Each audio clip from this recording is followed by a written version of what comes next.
If you look around your room and see unfinished dreams everywhere, a dusty camera, a notebook with 10 business ideas, a half-learned language Shimshu's books, you swear you'll all return to. You probably carry a quiet shame no one talks about. People call you unfocused. They say you lack discipline. They tell you that if you just commit to one thing, your life would finally work. And slowly, you start believing them.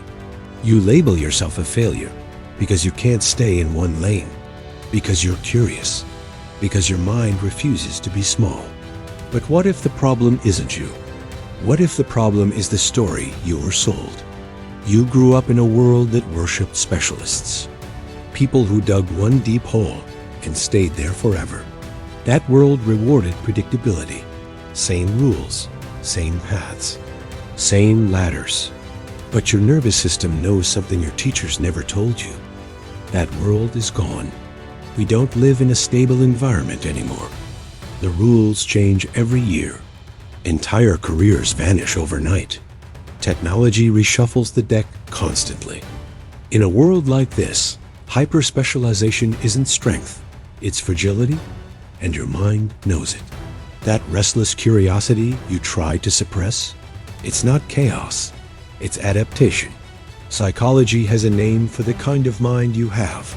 Not broken, not unfocused, adaptive. You don't build depth in one straight line. You build it in pillars. This is what researchers call an M-shaped mind. Multiple areas of deep skill, connected by curiosity, linked by pattern recognition.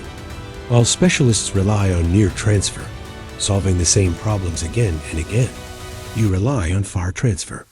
You take ideas from one world and apply them to another. You connect the dots most people can't even see.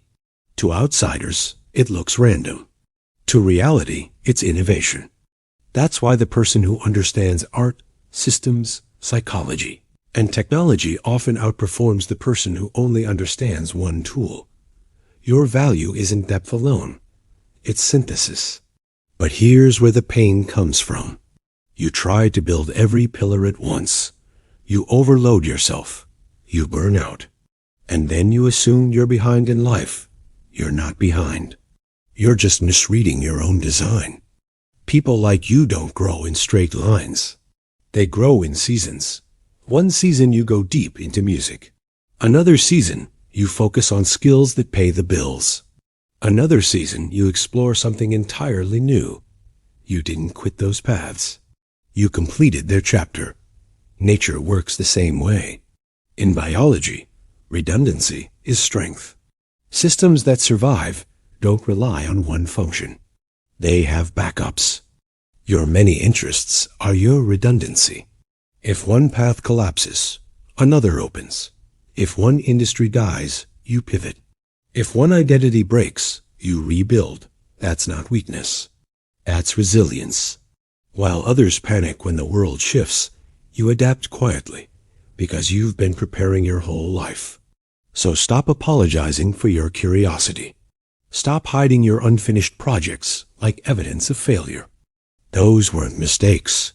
They were training. You were never meant to be just one thing.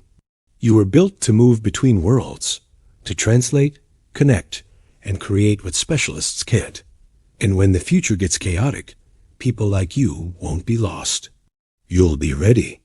If this made something click for you, stay, subscribe, and start respecting the mind you were given.